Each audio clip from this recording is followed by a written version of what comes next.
4장. 당신이 살고 있는 수치심의 이야기. 그가 내 진료실을 찾아오기까지는 10년이 걸렸다. 그는 이전에도 정신과 의사를 찾아가는 것을 몇 차례 고려하긴 했지만 직장이 위태롭게 되자 어떻게든 용기를 내야겠다고 느꼈다. 로버트는 지난 6개월 동안 심한 우울에 빠져 있었고 지인들은 그의 안녕에 대해 걱정했다. 그는 직장에 갈 때 말고는 아파트를 거의 떠나지 않았으며 친구들과 함께하는데 별 관심이 없다고 말했다. 저에게는 어떤 의지도 없어요. 기분이 나아지기를 바랄 뿐입니다. 첫 만남에서 우리는 그의 증상에 대한 표준적 평가에 허해서 성장 과정에서 삶이 어떠했는지, 그의 전반적인 인생관을 형성한 주요 인물이 누구인지를 살펴보았다. 그는 부모님이 자신의 삶에 영향을 주는 주된 인물들이었다고 여긴다는 것을 인정하였다. 그러나 그는 이 질문이 그가 나를 보러 온 이유와 무슨 관련이 있는지 어리둥절했다. 그는 우울했다. 그것이 그의 삶의 의미에 대한 생각과 무슨 상관이 있었을까? 의지의 결핍은 정신장애의 한 증상으로 약을 조금 먹으면 나아질 수 있지 않은가? 이것은 그로서는 심각한 질문이었다. 그는 분명 똑똑똑한 사람이었다. 보험 계리사인 그의 두둑한 봉급이 이를 증명하였다. 그런데 그가 보기에 삶의 의미가 뇌장애와 많은 관련이 있다는 말은 진정으로 의심스러웠다.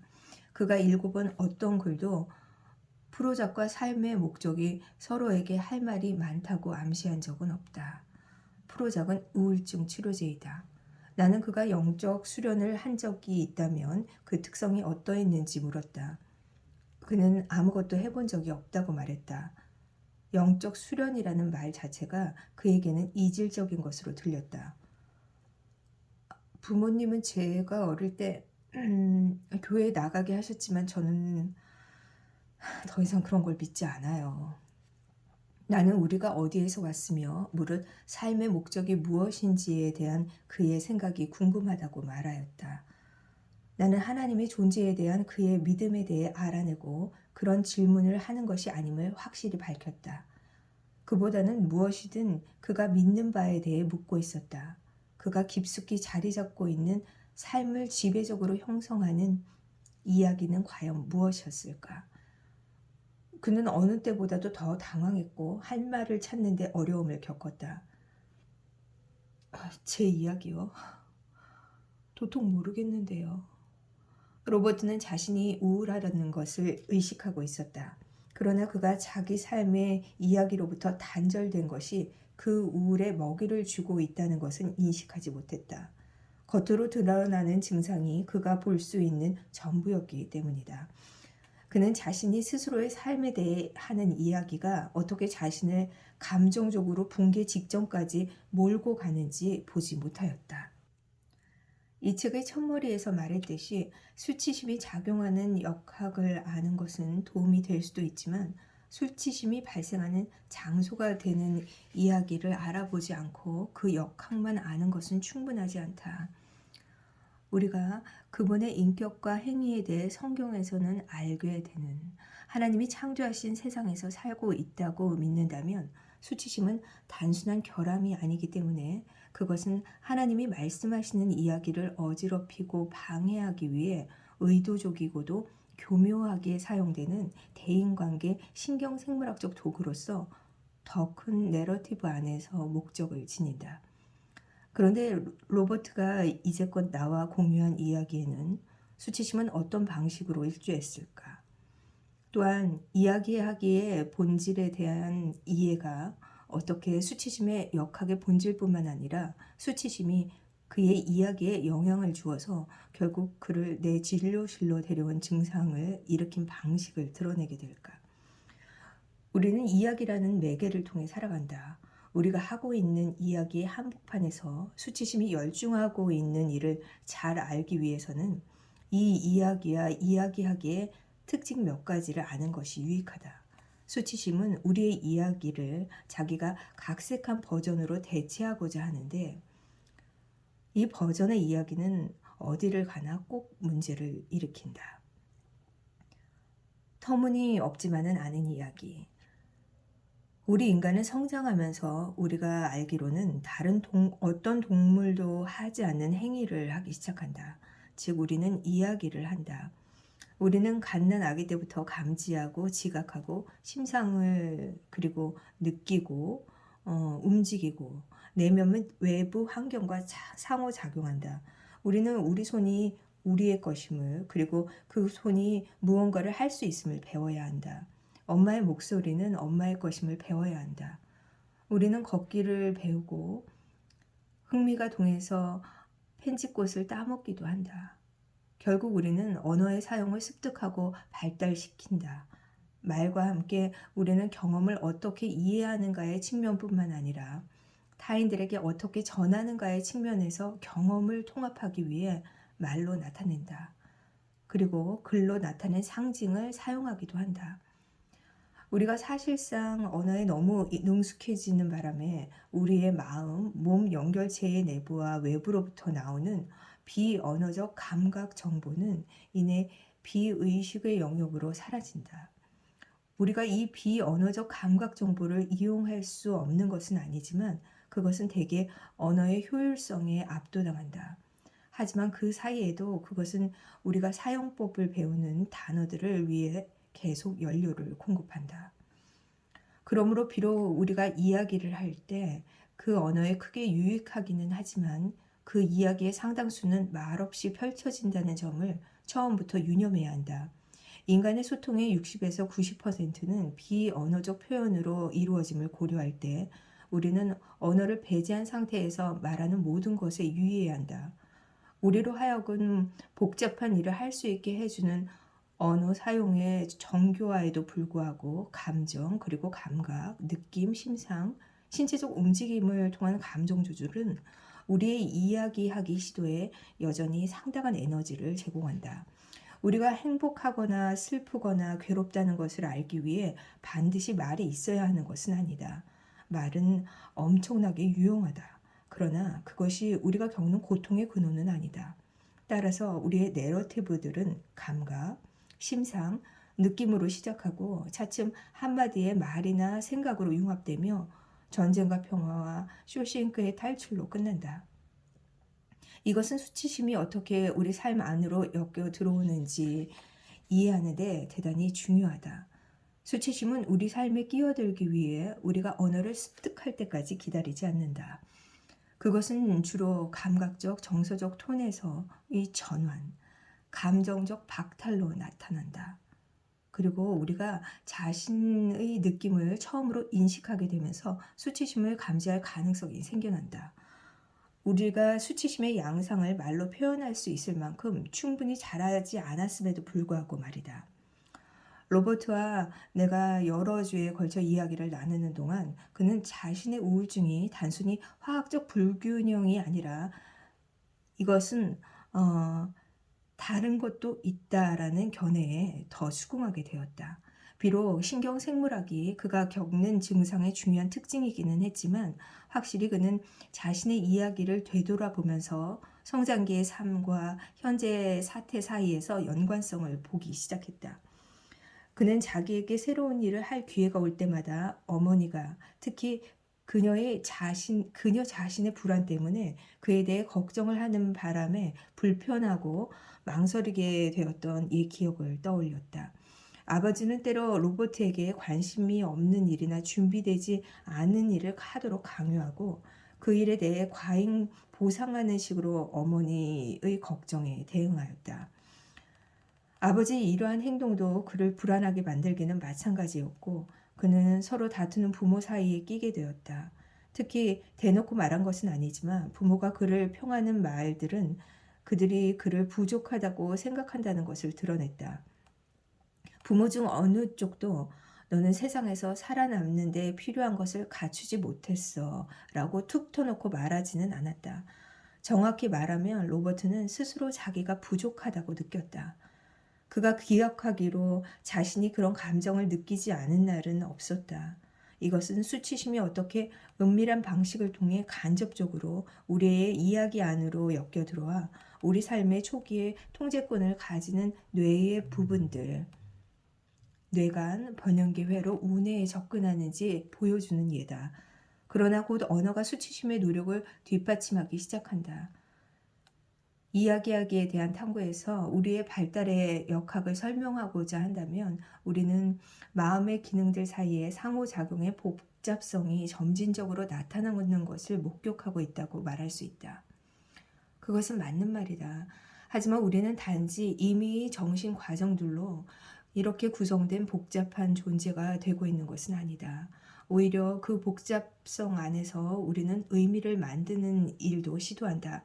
다시 말해, 우리는 결국 우리의 삶을 이해하고 그 삶에 대한 이야기를 하기 위해 말을 비롯하여 우리의 도구 상자에 든 모든 것을 사용한다.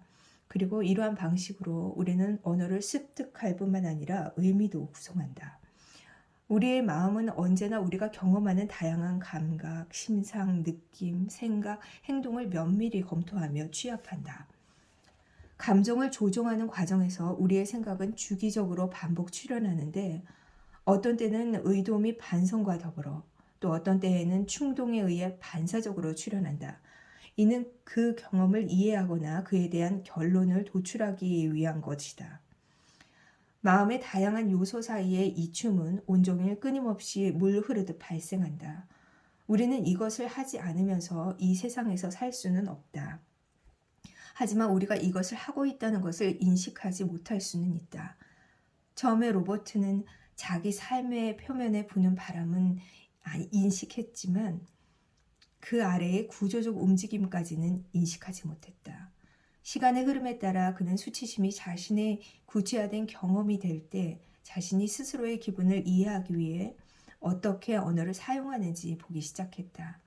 그는 어머니의 불안이나 아버지의 침묵을 대할 때 어떻게 생각과 심상이 자신의 마음을 그야말로 번개처럼 스치고 스스로에게 난 아마 그렇게 하지 못할 거야 혹은 결코 아빠를 흐뭇하게 해드리지 못하겠지 같은 말을 대개는 소리내지 않고 하곤 했는지 기억해냈다.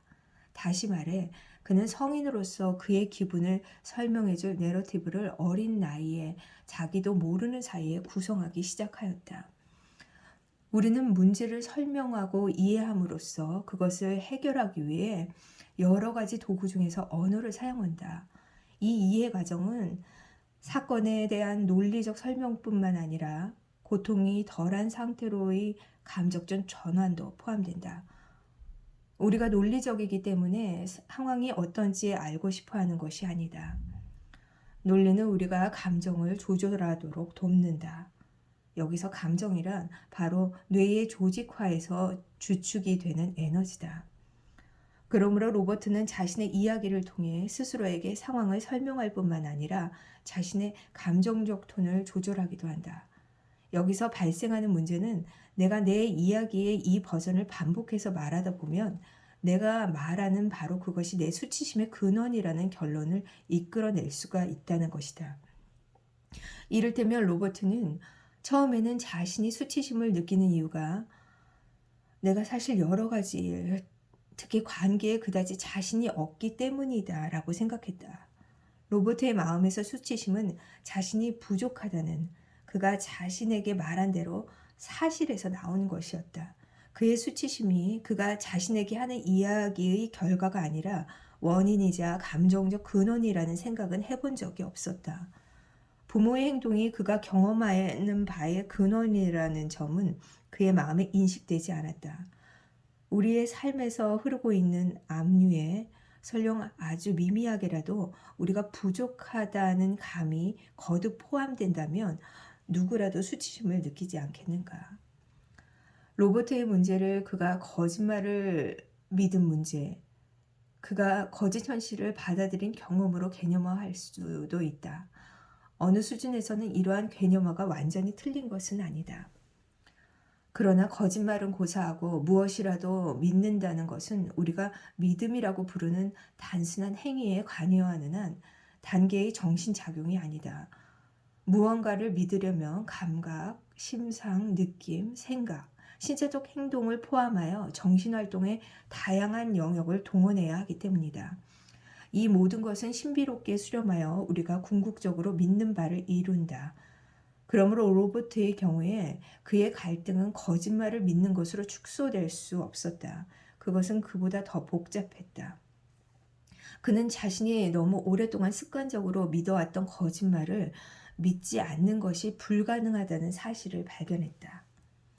로버트가 마음에 쓴 이 장들은 자신의 기분을 이해하는 방식이었을 뿐만 아니라 유해한 수치심의 감정을 줄이려는 대처 방식이기도 했다.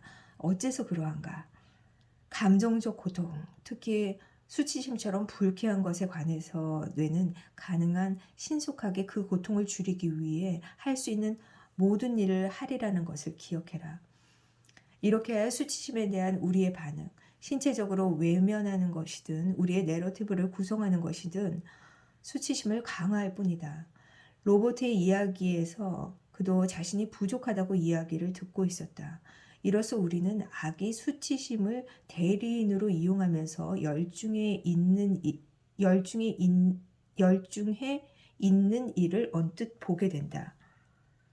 악은 우리야말로 우리가 느끼는 바에 책임이 있는 유일한 당사자라는 식으로 이야기하기를 원한다. 악은 우리가 관계 속에서 살아가기보다 고립되어 살아가기를 원한다. 그렇다면 나는 수치스러운 존재이기 때문에 수치심을 느낀다. 나에게 무언가 문제가 있기 때문에 내 수치심을 감지하는 것이다. 내가 어떤 느낌을 겪는 것은 내가 타인과 관계를 맺은 일이 작용한 결과로서 나에게 발생한 무언가 때문이라는 생각은 떠오르지 않는다. 누군가 나에게 한 말이나 행동이 이 끔찍한 느낌을 불러일으켰다는 사실을 알고 있음에도 불구하고 그 느낌이 나에게 속한 것이라고 재빨리 인정하는 것이 수치심의 신경생물학적 경향성이다. 그렇다면 내가 과연 어떻게 이를 알 수 있겠는가? 이 모든 과정이 시작될 때 나는 너무 어렸다. 거시적인, 미시적인, 그리고 그 중간의 모든 것. 우리의 이야기에 대해 생각하는 꽤 간단한 방법의 하나는 대중소의 범주를 통해 생각하는 것이다. 큰 이야기는 우리가 형이상학이나 세계관의 측면에서 생각하는 것으로 이루어진다. 예를 들면 그리고 이를 지나치게 단순화하지 않기 위해 우리는 하나님을 믿거나 혹은 믿고 싶어 하거나 믿지 않거나 둘 중 하나를 선택하며 여기에는 그 선택이 끼치는 영향도 포함된다. 우리는 자신의 삶에 목적이 있다고 생각하거나 그렇지 않다고 생각한다. 우리는 규칙에 따르는 것이 대체로 중요하다고 생각하거나 그렇게 생각하지 않는다. 혹은 이러한 생각들 가운데 어떤 것은 더 모호하게 뒤섞인 상태일 수도 있다.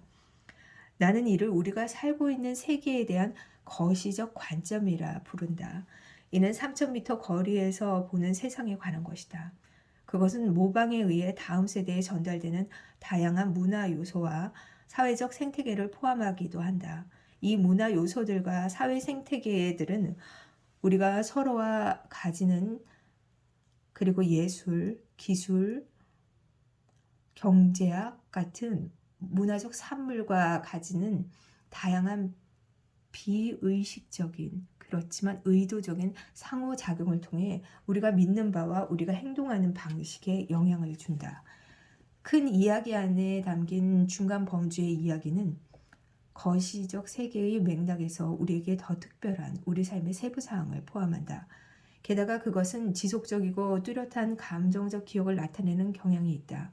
우리는 그 감정적 기억을 우리가 계속 진행하는 내레이션의 일부로서 암묵적으로 암호화한다. 다음과 같은 이야기가 여기에 포함될 수 있다. 나는 아빠가 날 사랑하신다고 믿어. 나는 결혼 생활이 잘 되어 가기는커녕 지속될 것 같지도 않아. 직장을 잃을까봐 걱정이 돼. 내 아들이 마침내 누군가를 사귀다니 정말 기뻐. 난 뉴욕 양키즈를 정말 좋아해. 난 뉴욕 양키즈가 싫어. 이 이야기들은 하루 중 시간대에 따라 다양한 정도의 영향력을 가지게 될 우리의 정신적 삶의 갈래들을 대변하며 관계에 지속적인 영향을 미치는 순간순간의 결정을 형성화할 수 있다. 작은 또는 미시적 이야기들은 너무나 일시적이라 거의 알아채기 힘든 방식으로 삽입된다. 그 이야기들은 우리 삶에 그다지 영향을 주지 않을 수도 있고 우리의 하루를 완전히 바꾸어 버릴 수도 있다. 학회에 참석해 앉아 있으면 오후 회의에 참석하기 전에 화장실에 갔어야 한다는 것을 깨닫는다. 집에 가면 준비를 해야 하는 식사에 대해 생각하며 설교 중에 마음이 떠돈다. 거울을 들여다보다가 빠져나온 머리카락 한올을 보고 머리를 매만진다. 사용한 컵을 식기세척기에 넣는다. 아름다운 여자를 보고 상상을 시작하는 마음을 제자리로 되돌리려 안간힘을 쓴다. 나는 이 이야기들에 진지함이 없기 때문이 아니라 정확히 말해 그 이야기들이 대체로 간결하기 때문에 그것들을 미시적 이야기라고 부른다. 내가 이야기하기의 관점에서 묘사한 바가 단지 우리가 하는 생각이나 말에 국한될 수는 없다는 점에 주목하라. 우리의 행위가 우리의 이야기를 하기도 한다. 컵을 치우는 것인 의식적 생각을 포함하지 않을 수도 있다. 포함될 수도 있겠지만 그러나 그 행위도 우리의 말이다. 이 거시적인 미시적인 그리고 그 중간의 이야기들은 위계적 지위를 가지고 있지 않으며 그 사이의 경계도 쉽게 넘나들 수 있다.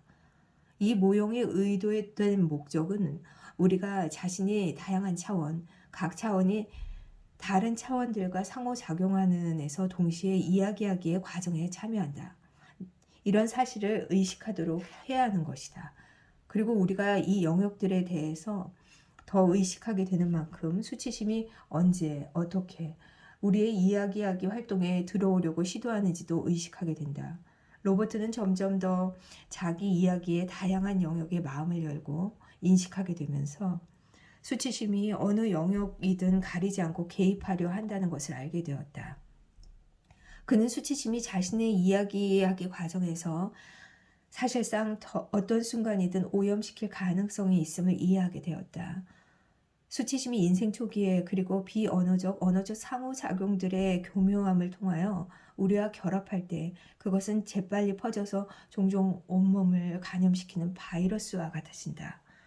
그렇다고 해서 생각이나 심상 하나하나가 전부 수치심의 산물인 것은 아니다. 하지만 바이러스와 같다는 것은 수치심이 우리 이야기의 명백한 부분에 국한되지 않는다는 것을 나타낸다. 그것은 우리더러 너처럼 자유투를 못 던지는 선수는 본 적이 없다고 말하는 코치의 목소리만이 아니다. 그것은 성폭행의 기억에 국한되지 않는다. 그렇지 않다. 수치심은 수치심과 어떤 관련이 있는지를 알아보기 힘들 정도로 눈에 띄지 않는 자신의 잔재를 사용하여 한순간의 느낌을 채색할 예기치 않은 기회를 기다리며 우리 마음속에 살고 있다. 오프닝 크레디트. 우리의 이야기가 다른 누군가에서 시작된다는 사실을 아는 것은 의미심장할 수 있다. 우리가 이 세상에 나오기 한참 전에 우리가 임신이 되기 전과 후에 사람들은 우리에 대해 이야기하기 시작했다.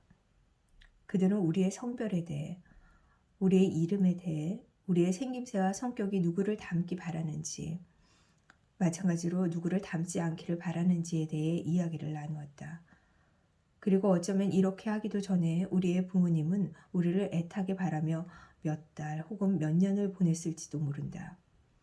어쩌면 우리도 우리를 애타게 바라지 않았고 우리는 결국 우리를 돌봐줄 다른 누군가에게 보내졌을 수도 있다. 우리는 모두 아름다움과 비극의 전주곡으로부터 태어난다. 각기 고유한 비율의 아름다움과 비극을 지니고서 우리는 다른 이들이 이미 하고 있던 이 내러티브로부터 그리고 이 내러티브 속으로 삶을 시작한다. 그러나 우리의 내러티브에 대한 타인들의 기여는 결코 멈추지 않는다. 우리가 언어와 기동성을 습득하며 생각을 통제하고 느낌에 반응하는 자신의 능력을 점점 분명하게 의식하면서 독립성과 활동력이 성장하는 중에도 우리는 항상 다른 사람들과 상호작용하고 있기 때문이다. 그리고 세계, 특히 우리의 세계에 대한 그들의 견해는 우리가 서서히 펼쳐지는 자신의 내러티브를 이해하고 말하는 방식을 형성하며 그것에 영향을 준다. 처음에는 부모, 그 다음에는 교사, 친구, 코치, 배우자, 자녀, 고용주, 고용인, 심지어 거리의 거린마저 우리의 자서전에 여백의 글을 쓴다. 우리는 자신이 솔로 아티스트라고 믿고 싶어 하지만 실제로는 교향곡 연주에 참여하는 솔리스트에 가깝다.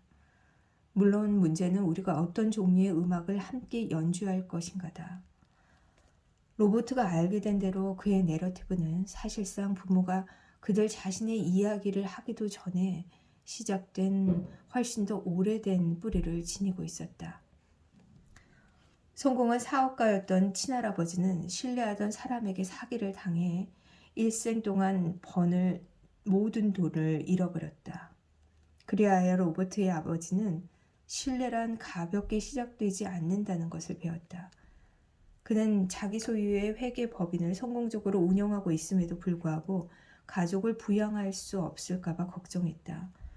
겉으로 보기에는 가족 중에서 어머니가 걱정을 달고 사는 것 같았다. 하지만 사실 아버지는 그저 걱정을 더 열심히 일하는 것으로 전환시켜 자급자족의 상태. 그것이 아무리 환상에 불과한 관념이라 해도 그 상태를 확실히 해두려는 것이었다. 로버트는 이 사실을 이해하기 시작했다. 그들의 공동의 걱정은 그들에게 그리고 궁극적으로는 로버트에게 그들은 결국 무탈하지 않을 것이라고 말하는 수치심이었다. 이를 깨닫게 되면서 로버트는 그것을 자신이 직장에서 열심히 일하는 것과 연관짓게 되었다. 맞다. 그는 일을 즐겼으나 혹은 우울해지기 전에는 그랬으나 실패의 전형이 될까봐 두려워하는 압류 없이 즐긴 것이 아니기 때문이다. 그는 논리적 뇌를 써서 실패의 가능성이 희박함을 알 수 있었지만 그 사실이 그의 뇌의 감정적 부분을 장악하지는 못했다. 뇌의 감정적 부분은 그가 부모로부터 받은 이야기, 그가 태어나기 전에 타인들이 했던 그에 관한 이야기를 되풀이하고 있었던 것이다. 이야기를 이끌어내는 경청, 다른 사람들이 우리의 이야기에 참여하는 또 다른 방식은 듣는 습관에 깊이 뿌리박고 있다. 우리가 다른 사람들에게 우리의 이야기를 할 때 그들이 도움되는 방식으로 우리에게 동조해 주는 만큼 우리의 이야기는 수정된다. 말을 하지 않고 누군가에게 동조하는 바로 그 행위가 실시간으로 그 경험을 변경하는 우뇌로서의 뇌의 연결을 만들어낸다. 이렇게 잘 듣는 사람들은 이야기하는 사람의 기운을 북돋우며 그리하여 이야기가 더 충실히 전해지도록 돕는다. 그들은 또한 적절한 질문을 하고 이야기를 최대한 활용하기 위해 필요하다면 말하는 사람에게 경계를 정해주거나 그 사람의 초점을 바꾼다. 그러므로 이야기하기는 독백이라기보다는 말하는 사람과 듣는 사람 사이의 춤에 훨씬 가깝다. 사실 이야기는 그것이 진행되는 과정에서 똑같이 매우 중요한 역할을 하는 말하는 사람과 듣는 사람 사이에 나타나는 경향이 있다고 할 수 있다. 우리가 스쳐 지나가는 개인적 생각을 하고 있을 때도 이것은 마찬가지다. 우리의 이야기는 어떤 차원에서든 타인들에 대한 우리의 경험에 의해 영향을 받기 때문이다. 그 사람이 그 자리에 있든 없든 상관이 없다. 처음에 로버트의 눈맞춤, 몸의 움직임, 들릴락 말락한 목소리로 볼 때 그는 내가 그에게 주의를 기울이는 것이 불편한 것 같았다. 마침내 적절한 때에 나는 이러한 사항에 대한 생각과 소견을 내놓았다. 뿐만 아니라 그가 자신의 이야기를 할 땐 분명히 빠진 부분이 있었다. 내가 그가 맺는 관계들의 성격에 대해 묻지 않으면 그는 그것들에 대해 이야기하지 않을 것이다. 그가 불안에 대해 설명할 때 내가 그의 몸의 느낌이 어떤지 묻지 않으면 그는 그것이 중요하다고 여기지 않을 것이다. 그러나 시간이 흐르면서 그는 자신의 느낌과 그 느낌이 인생 행로를 통해 어떻게 발전했는지에 대한 의문에 반응하기 시작했다.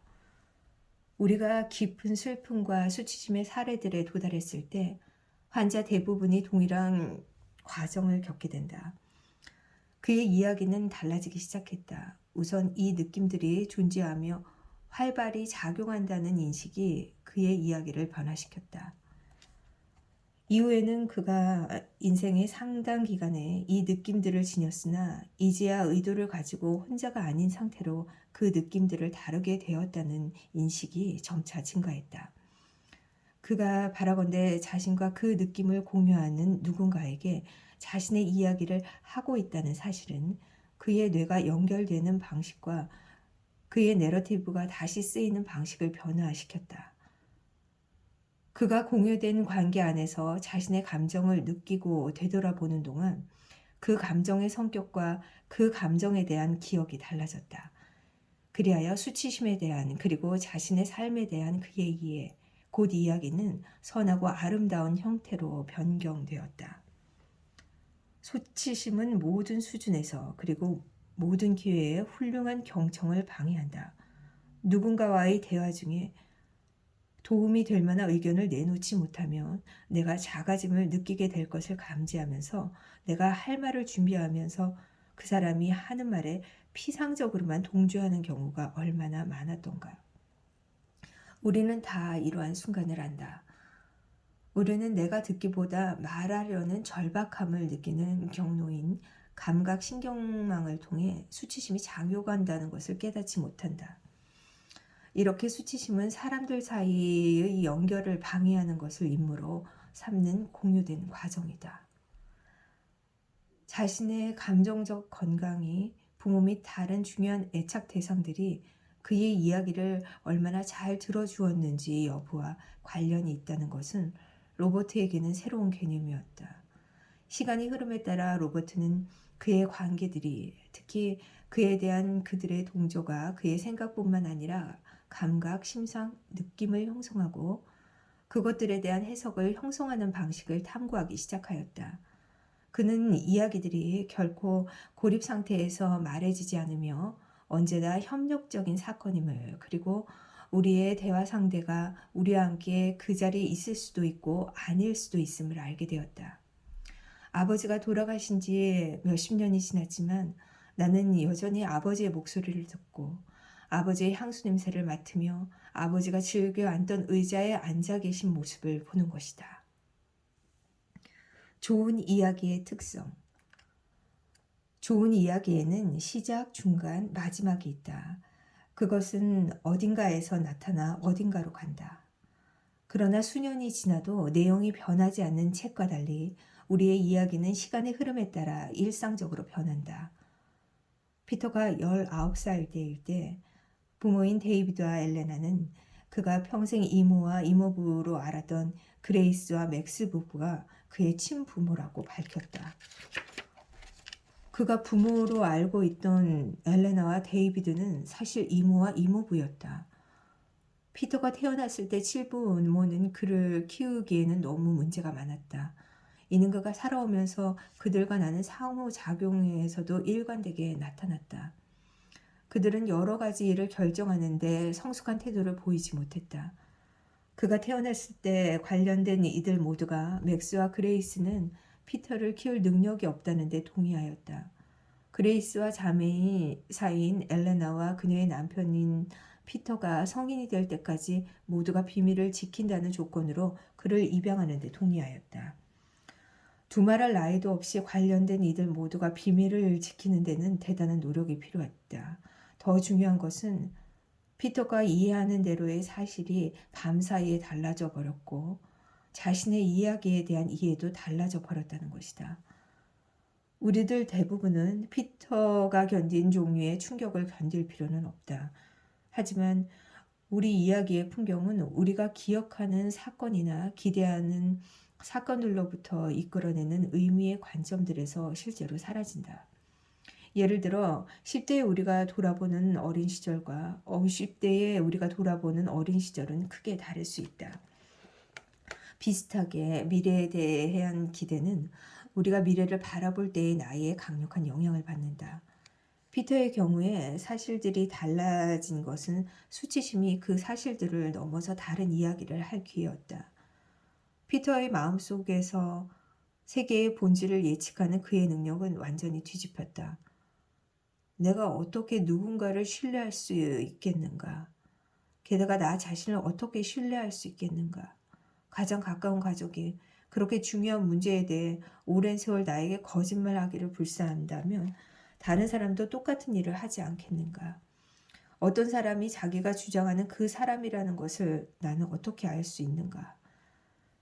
그의 삶에서 이 사실들이 달라지면서 피터는 광범위한 정신적 혼란을 겪었다.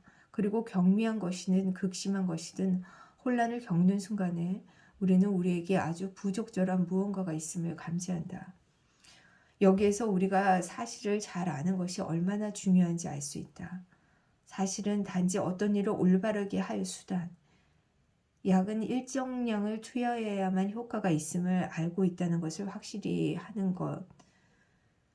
이것으로만이 아니라 수치심이 내가 견딜 수 있는 것보다 훨씬 더 크게 급속히 성장할 가능성을 막을 방법으로서 중요하다. 로버트의 경우 특히 나름대로 최선을 다하지만 여전히 그들의 한계 때문에 로버트의 곁에 있어주지 못한 부모에 대한 반응으로 자신의 마음이 작용하는 방식에 대해 더 배우면서 어린 시절에 대한 애초의 해석이 달라지기 시작했다. 보통 우울증을 앓는 사람들은 건강할 때와 비교해서 미래뿐만 아니라 과거에 대해서도 매우 다르게 이해한다. 신경 가소성과 해배 원리에 의해 실행을 반복하면서 영속화가 일어나는 경향이 있다. 그리하여 우리가 말뿐만 아니라 심상과 감각을 사용하여 우리 삶이 나아지지 않는다고 자신에게 이야기한다면 우리는 우리의 뇌를 그 이야기하기 패턴 안에 계속 머무르도록 문자 그대로 계속 머무르도록 연결한다. 그것은 구체화된 실제가 되며 똑같이 구체화된 행위를 제외하고서는 그것은 실제화가 된다. 우리의 이야기와는 다르게 진술을 하는 신학적 사실이 아무리 많아도 이야기의 결과를 반드시 바꾸지는 못하게 되는 것이다. 로버트는 자기의 삶의 사실들이 불변의 실체가 아니라 그가 자신에게 시시각각으로 하는 이야기가 작용한 결과임을 이해하기 시작했다. 이야기의 또 다른 특징은 우리가 이야기를 하는 목적은 누군가가 듣게 하기 위해서라는 것이다. 거울이나 허공에 대고 이야기하는 것은 별 의미가 없다. 분명 지혜로운 사람들은 생각한 것을 전부 말하지 않는다. 자체는 매우 가치가 있는 것이다. 그러나 우리는 이야기를 할 때 누군가가 들어주기를 간절히 바란다. 이를테면 친구들과 만나서 내가 이야기하고 있는데 무언가에 집중을 방해해서 사람들이 그쪽으로 주의를 기울이게 되는 상황을 좋아할 사람은 없다. 처음에 이것은 당연해 보일지도 모른다. 무시당하는 것을 좋아하는 사람이 어디 있겠는가. 그러나 더 중요한 것은 그것은 우리로 하여금 이야기가 지닌 목적의 일부라도 일별하게 해준다는 점이다. 즉, 이야기는 우리가 다른 이들과 연결되는 매개체인 것이다. 이러한 의미에서 나는 이야기 자체를 위해 이야기하지 않는다. 그것이 좋은 이야기일지라도. 사실 나는 나 자신을 위해 이야기한다. 그 이야기가 나에 관한 것이 아니라 할지라도. 나는 알려지고 싶다는 적잖은 부분을 차지하는 이유로 내 이야기를 하기를 원한다. 그렇게 하면서 나는 사람들과 연결되는 것이 의미하는 바를 경험한다. 그리고 그것은 나의 뇌가 다른 것 못지않게 간절히 바라는 것이다. 표면 아래 깊숙이. 이 장에서 우리는 데니엘 시겔이 설명한 통합의 9가지 영역을 살펴보았다. 우리는 암묵 기억이 우리로 하여금 활동의 모든 세부 사항에 주의를 기울이지 않고 하루를 지낼 수 있게 해준다는 점에 주목하였다. 그렇지 않다면 걷는 동시에 말하기가 매우 힘들 것이다. 암묵기억의 이러한 특징을 통해 우리는 우리 이야기의 아주 많은 부분을 자신과 주변 사람들에게 들려준다. 대개 이 일은 우리의 의식적 자각 없이 이루어진다. 이는 우리 이야기의 상당 부분이 비의식적으로 진술되는 방식을 나타낸다. 로버트는 상담 회기 중에 마음이 불편해지면 일상적으로 그리고 반사적으로 팔짱을 끼곤 했다. 내가 이 점을 알려주었을 때 그는 그 의미를 대단치 않게 생각했다. 그러나 내가 팔을 내려보라고 부탁을 했을 때 그는 이것이 내면에서 그의 불편함의 정도에 대한 더 큰 자각을 일으킨다는 것을 알게 되었다. 제가 긴장했나 봐요. 대화를 계속하다가 로버트는 아버지가 어머니와 대화하다가 이야기가 그가 원치 않은 방향으로 갈 때마다 팔짱을 끼셨다고 회상했다.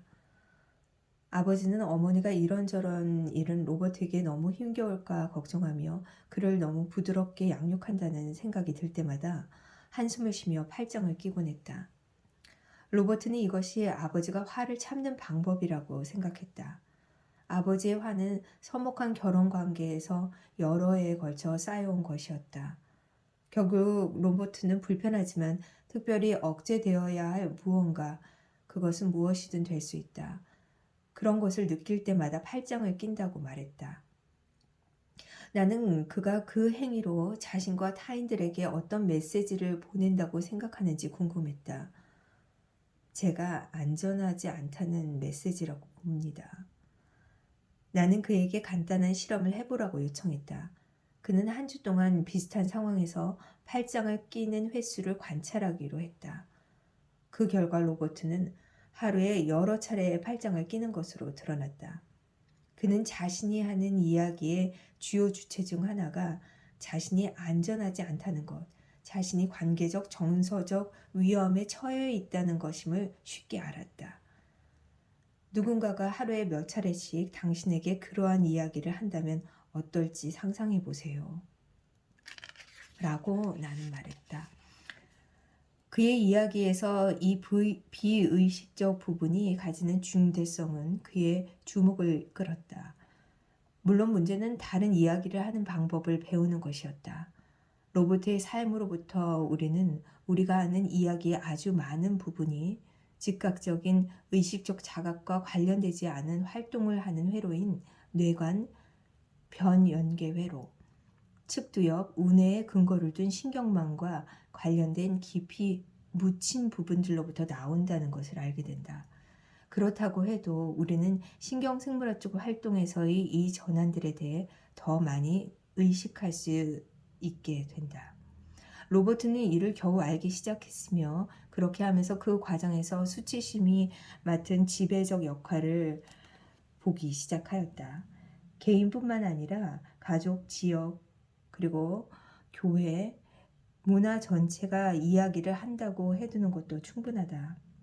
우리는 어떤 것에 대해 그것이 틀림없다고 믿는다. 이를테면 성스러운 것과 세속적인 것, 보호되고 보존되어야 하는 것, 판단당하거나 경멸당하거나 혹은 처리되어야 하는 것 등이 있다. 구원과 완전함의 이야기가 나오는 것은 좋은 일이다. 그러나 수치심이 자기가 좋아하는 일을 하도록 자유를 부여받았을 때 그 결과는 고립, 정죄, 정체다. 내가 내면의 목소리가 말하는 조롱을 경험하는 것과 타인의 경멸을 듣는 것은 별개다. 그러나 내가 목소리들의 공동체로부터 수치를 당하고 있음을 인지할 때 그 고통은 참기 어려운 것이 될 수 있다. 공동체 전체의 목소리들이 모여 우리에게 수치심을 불러일으킬 때 우리가 그것의 중심 위치를 찾아낼 수 없기 때문에 그 상황을 다루기가 훨씬 더 어렵다. 그러므로 내가 가정이나 교회에서 수치심을 느낄 때 그것을 다루는 일은 감당하기 어렵게 느껴진다. 수치심, 우리의 수행원. 수치심은 어디에나 존재하며 인간이 가진 이야기하기의 유전 물질 안으로 들어온다. 우리는 수치심이 개인 수행원이라고 상상할 수 있다. 당신이 가진 모든 감각, 심상, 느낌, 생각, 행동에 동조하는 전적으로 헌신적인 수행원을 두고 있다고 상상해보라. 하지만 수치심의 수행원의 의도가 선하지 않다고. 다시 말해 당신을 돌보는 것이 아니라 당신의 삶의 모든 순간 속으로 비언어적, 언어적 판단의 요소를 불어넣는다고 상상해보라. 수행원이라는 단어는 보통 우리에게 가장 이득이 되는 쪽으로 생각하는 사람에게 적용되므로 처음에는 그 단어가 직관에 반대되는 것처럼 보일지도 모른다. 그렇지만 이것은 수치심이 일하는 방식이다. 수치심은 양의 탈을 쓴 늑대다. 그러므로 수치심 수행원은 표면상으로는 허용 가능하고 평범하며 정상적인 것으로 보일 수 있는 언어, 느낌, 감각, 심상으로 나타나지만 그것의 목적은 결코 도움이 되고자 하는 것이 아니다. 우리 각 사람은 이야기하기의 모험에서 모든 새로운 국면, 그 국면이 크든 작든 상관없이 이것을 챙기는 수행원을 두고 있다. 그 수행원은 와해라는 의도된 목적을 가지고 조언, 제안, 의견을 제시하려고 기다리고 있다. 수치심은 침실과 옷장과 화장실, 특히 큰 거울이 있는 방에 숨어서 기다린다. 매일 아침 우리가 깨어날 때 수행원은 우리를 맞으며 확실히 간밤에 충분히 자지 못했군요. 무슨 생각을 했던 거죠? 라고 말한다. 샤워를 하러 화장실로 간 당신은 몸무게가 늘어난 것처럼 보인다는 이야기를 듣는다. 일하러 가기 위해 차에 타면 수행원은 당신이 준비되지 않았기 때문에 어려운 고객과의 대화를 잘 풀리지 않을 거라고 속삭인다. 그날 늦게 일을 하다가 지겨워져서 해변에 가 있는 상상을 하는 와중에 당신은 진정으로 희망하는 직업을 좀처럼 가질 수 없으리라는 말을 듣는다. 그 일이 일어나는 동안 동료들 각각의 수치심 수행원도 꽤나 바쁘다. 그 수행원들은 동료 직원들에게 다른 일을 돕다 보면 그들의 승진 가능성이 낮아질 것이라는 점을 일깨워 줌으로써 그들이 다른 일을 돕기를 더욱 꺼리도록 만든다. 사실 수행원이 재빨리 지적하듯이 이 회사의 누구도 의미 있는 일을 하는 것에 진정으로 관심을 가지지 않는다. 당신은 이번 분기 할당량을 채우지 못하면 무사하지 못하리라는 것을 수행원의 도움으로 깨닫게 되는 관리자일 수도 있다. 그리고 물론 당신은 무사하지도 못할 것이다. 왜냐하면 당신의 상사는 그의 수치심 수행원이 하는 말 같은 말을 듣고 있기 때문이다. 집에 도착하면 목소리에 서린 분한 느낌을 감출 수 없는 마음이 없는 아내가 물이 새는 변기에 대해 말을 건넨다. 당신은 2주 전에 그것을 수리하겠다고 말했었어. 여느 때처럼 충실한 수치심 수행원은 당신이 집수리를 시도했다가 실패한 경우를 떠올리게 하고 당신이 기계치라는 생각에 마음을 가둔다. 이것은 당신의 자신감에 도움이 되지 못하며 기가 꺾인 소극적 기분이 들게 한다. 이 모든 것은 아내는 기가 꺾인 소극적 남편에게 그다지 끌리지 않으므로 오늘 밤 당신은 아내와 관계를 가지지 못할 것이라는 뜻이 된다.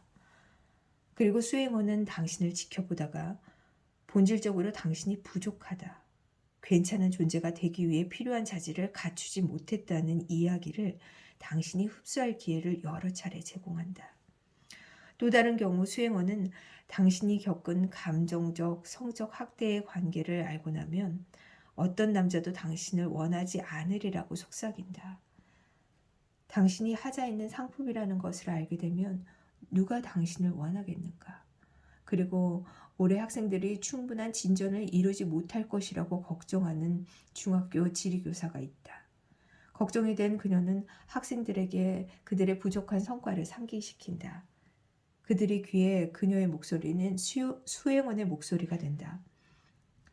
그녀가 수치심의 전달자가 되고 싶어 하기 때문이 아니라 자신의 부적절감에 대처하려고 애쓰기 때문이다. 우리가 배운 것처럼 수치심 및 이야기하기에서 문제의 일부는 내 이야기의 상당 부분이 의도적이기는 하지만 비의도적으로 말해진다는 점이다. 그 교사가 아침에 수치심 수행원에게 귀 기울일 의도를 가지고 깨어나지는 않는다. 또한 우리 중 많은 이는 수행원이 모습을 드러내는 순간을 의식하지 못할 수 있다. 그리고 이것이 핵심이다. 우리의 이야기에서 수치심이 하는 활동의 대부분은 지극히 명백한 사건들에서 일어나지 않는다. 오히려 당신이 샤워부스에서 나와서 거울이 반사하는 빛과 형상 속으로 들어가는 순간, 혹은 전에 배우자와 대화를 나누었을 때 그가 당신의 느낌에 무관심했음을 감지하는 순간처럼 사소한 순간들이 축적된 상태에서 일어난다. 이러한 찰나의 시간에 우리의 수행원과 협력하여 수치심이 하고자 하는 이야기를 함께 구성한다. 그리고 수치심은 본질상 당신의 이야기의 전면과 중앙에 자신을 드러내지 않을 것이며 오히려 측면으로 비켜서서 당신의 마음을 산란하게 할 것이다. 당신의 주의를 끌어서 당신이 그것에 대해 조치를 취할 정도로 심하지 않게 그저 당신에게 짜증을 일으킬 정도로만 주의를 산만하게 하는 것이다. 매기는 여자가 바랄 만한 것은 거의 다 가졌다. 헌신적인 남편과 30년이 넘도록 함께하며 자녀 3명과 손주 2명을 두었다. 그리고 그 지역 최고의 소프트웨어 공학 회사 중 한 곳의 최고 경영자로 고용되는 큰 영예를 차지했다. 이 회사는 명시적으로 회사 문화를 바꾸기 위해 그리고 희망하던 초기 주식 공모에 유리한 입지를 얻기 위해 그녀를 고용한 터였다. 그녀는 이것을 잘 해냈다. 그러나 그 과정에서 그녀는 사회의 한 부서에 속한 일단의 고용인들에게 무시당하는 느낌을 받았다. 그녀는 회사의 한 부서에 속한 일단의 고용인들에게 무시당하는 느낌을 받았다. 그들은 그녀의 지시에 느리게 반응하고 그녀가 시행하고자 하는 획기적 일 중 몇 가지의 난색을 표하는 유일한 팀이었다. 그러나 그녀는 이 집단에 직접 말을 건네는 대신 그들과의 갈등을 회피했다. 그녀의 명백한 리더십 기술을 고려할 때 이러한 상황이 어떻게 가능했으며 그녀의 이야기에서 수치심은 어떤 역할을 담당했을까? 상담에서 보통 말하는 것처럼 우리는 항상 자신이 원가족을 데리고 직장에 간다. 그리고 매기도 자신의 원가족을 데려갔다. 그녀의 총명함에도 불구하고 그녀가 이룬 학문적 성취는 그다지 관심을 받지 못했고 가정에서의 삶은 2살 어린 남동생의 특수한 필요를 돌보는데 많은 부분이 할애되는 환경에서 그녀는 성장했다. 그녀의 삶이 너무도 많은 부분이 남동생의 필요를 채우는 일에 소진된 나머지 그녀의 관심사는 대체로 무시되었다. 그녀는 정당한 욕구를 표현하려고 할 때마다 지독한 초조함이나 짜증에 직면했다. 그녀는 마음속에서 돋보이는 것에 대한 갈망을 가혹한 적의라는 불가피한 결과와 연결하게 되었다. 놀랄 것도 없이 수년간 매기는 자신의 욕구를 충족시키기 위하여 열심히 일해 사람들을 기쁘게 하는 법을 배웠다. 총명함과 더불어 이러한 자세를 통해 그녀는 많은 친구를 얻게 되었으며 그녀가 알고 있는 그 삶에 이르게 되었다. 그러나 비협조적인 사람과 대면하게 될 때마다 그녀는 두려워하고 머뭇거리며 유순해졌다. 그녀가 성장하는 동안 활동했던 수치심 수행원이 이제는 그녀가 직장에서 비협조적 집단에 맞설 경우 발생할 일을 견딜 수 없으리라고 말하고 있었다. 하지만 그녀는 이것을 잘 알지 못했다. 회사의 거의 모든 이가 압도적으로 그녀의 업무를 인정했다. 수치심은 스스로를 노골적으로 나타내지는 않는다.